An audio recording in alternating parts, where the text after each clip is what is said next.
Imagine the scene. It is a scenario every man has faced or will face if he plays the game of intimacy at a high enough level. The act is done. The conquest is complete. The physical war of bodies has ended in a truce of heavy breathing and tangled sheets. In your mind, this is the moment of victory. This is the summit. You are Napoleon at Austerlitz. You are Caesar crossing the Rubicon. You expect the spoils of war, the smile, the relaxation, the shared glow of satisfaction. But then the air shifts. You look at her, and you do not see satisfaction, you see tears. Not tears of joy, not tears of pain, but a deep, guttural, existential weeping, a shaking, a withdrawal. Your logical mind, that pathetic tool you rely on for business and strategy, immediately misfires. You panic. You think, what did I do wrong? Did I hurt her? Is she thinking of someone else? Is this a manipulation? You try to fix it. You ask, what's wrong? You try to use logic to disassemble an emotional bomb, and the more you speak, the more she pulls away. The more you try to be the good guy, the more you alienate her. Pause and stop. You are making a rookie mistake. You are trying to treat a chemical event like a social negotiation. What you are witnessing is not sadness. It is not a judgment on your performance. It is a biological crash so violent, the French philosophers called it la Petite Mort, the little death. Today, we are going to perform an autopsy on the human mind. We are going to dissect the phenomenon known as Post-Coital Dysphoria. I will teach you not only why this happens, but how the master strategist uses this moment of vulnerability not to panic, but to deepen the bond, secure loyalty, and demonstrate a level of psychological dominance that most men will never comprehend. Welcome to the forbidden masterclass.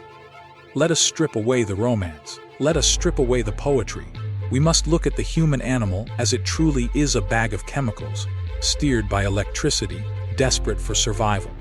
Nietzsche once said, "To live is to suffer, to survive is to find some meaning in the suffering." But in the bedroom, the body flips this script. To reproduce is to feel ecstasy. To finish is to suffer. Why? When you are in the act of intimacy, the female brain, and yours, though to a lesser extent, is flooded with a cocktail that rivals the most potent narcotics on the street. Dopamine, the molecule of more. Oxytocin, the bonding agent, the chemical that tells the tribe we are safe. Endorphins, the body's natural opium. She is flying. She is high. Her defenses are down. Her ego, that wall she builds to protect herself from the world, has been breached by biology. And then, the climax. The guillotine drops. In a matter of seconds, that flood of dopamine evaporates. It is scrubbed from the synaptic clefts. But nature, in its cruel efficiency, replaces it with something else, prolactin. Prolactin is the sexual brake fluid. It is the chemical of satiety. It tells the body, the deed is done. Stop. But for some, specifically those with high neuroticism or deep emotional intelligence, as discussed in the texts on dark psychology regarding emotional baselines, this drop is not a gentle slope. It is a cliff. Imagine you are driving a Ferrari at 200 miles per hour, and suddenly the engine vanishes. You don't just stop, you crash. This is post-coital dysphoria, PCD. It manifests as sudden agitation, melancholy, a sense of hollowness, or uncontrollable weeping. Now, listen closely. This is the secret society doesn't want you to know. Her conscious mind does not know why she is crying.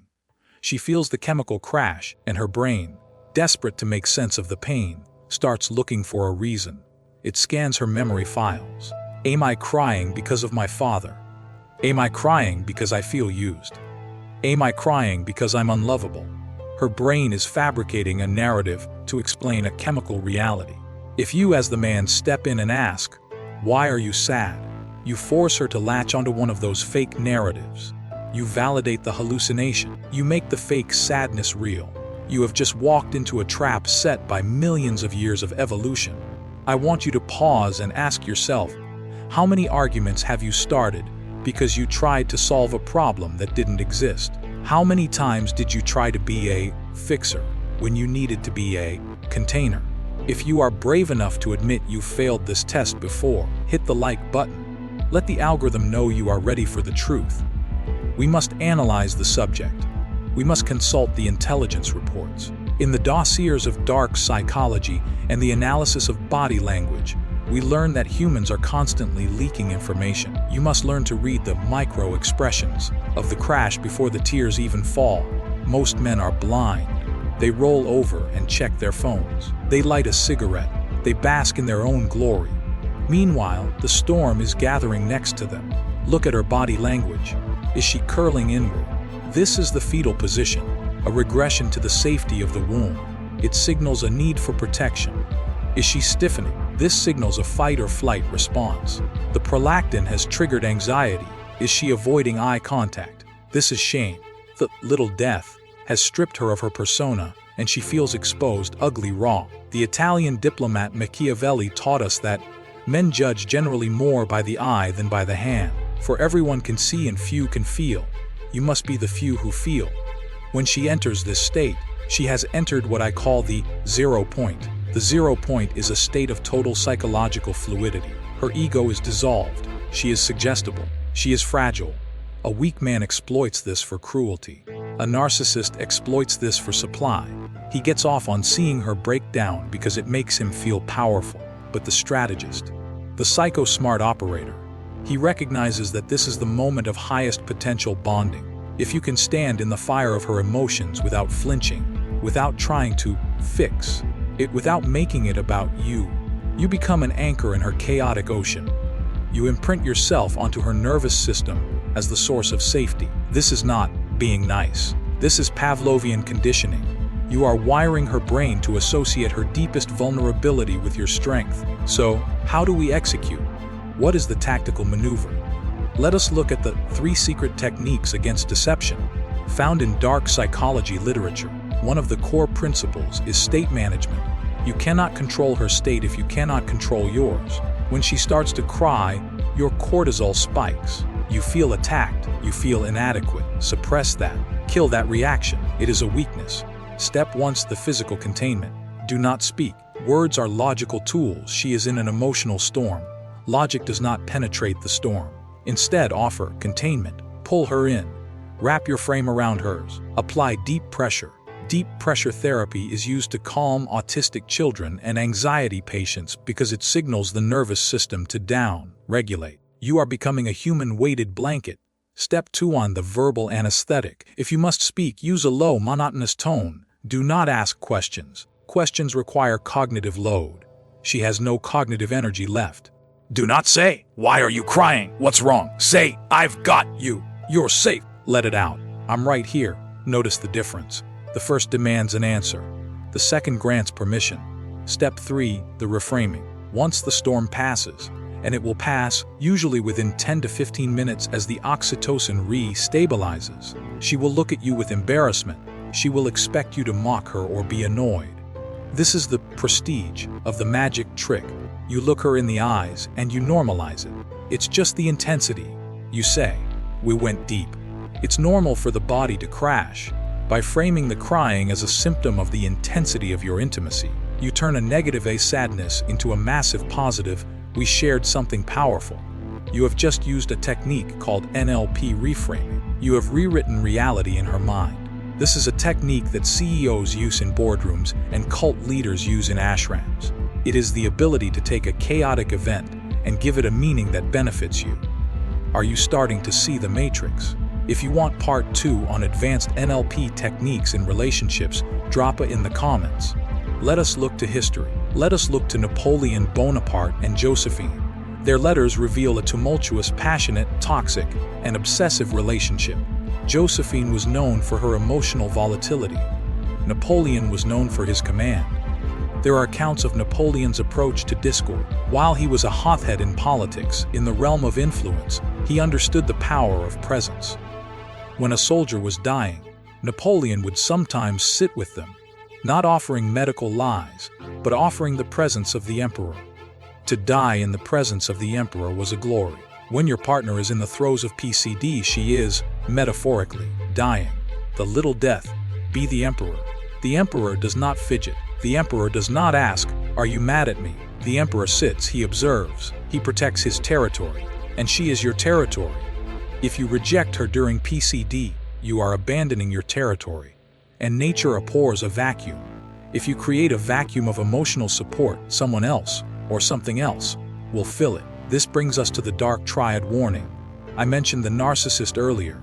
The narcissist loves PCD because he drinks the tears. He says, "Look how much I wrecked her. I am a god." The psychopath doesn't care, he is indifferent. He leaves the room to get a sandwich while she sobs. But the Machiavellian, the one you are striving to be, he sees the utility. He knows that if he navigates this 15-minute window correctly, he buys himself weeks of loyalty. He knows that by accepting her shadow, she will feel indebted to his light. Is this manipulative? Perhaps. But ask yourself, is it better to be a nice guy who panics and makes her feel crazy, or a manipulator who calms her down and makes her feel safe? The outcome is a stable, happy partner. The method is strategy. I leave the morality to the philosophers. I am interested in results. Now, a warning, a shield for your own mind. There is a danger here. If you are not careful, you can become an emotional tampon. If she realizes that crying grants her excessive attention, rewards, and servitude from you, her subconscious will begin to weaponize PCD. This is called operant conditioning. If the rat presses the lever Cries and gets a pellet excessive validation gifts, the rat will press the lever more. You must distinguish between genuine PCD's hormonal crash and weaponized tears. The test genuine PCD is usually silent or incoherent. The body is heavy. She wants to be held or left alone. Weaponized tears are often loud. They are accompanied by accusations. "You don't love me! You always do this!" They look at you to check your reaction. If you detect weaponized tears, the strategy changes. You do not offer containment. You offer benevolent detachment. You say, "I can see you are upset. We will talk when you are calm," and you withdraw your attention. This is the gray rock method discussed in dark psychology for a better life. You become uninteresting. You do not feed the drama. You must have the ice in your veins to distinguish the two. One requires the warm blanket, the other requires the cold wall. This distinction is what separates the prey from the predator. Most men feed the weaponized tears until they are drained dry. Don't be that man.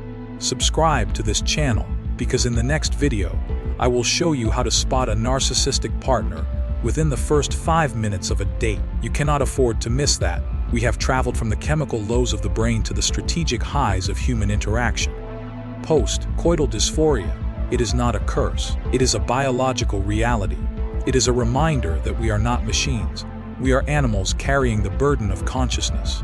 When she cries, she is showing you the crack in her armor. Do not stick a knife in it. Do not try to patch it with cheap tape. Stand guard over it. Be the sentinel. In a world of weak men who are terrified of female emotion, the man who can sit in the silence, unbothered and unshakable, is the man who holds the crown. The next time the tears come, do not panic. Smirk internally. Recognize the chemistry. Hold the frame. And remember, the most dangerous people are not the ones who hate you. They are the ones who understand you better than you understand yourself. Be psycho smart.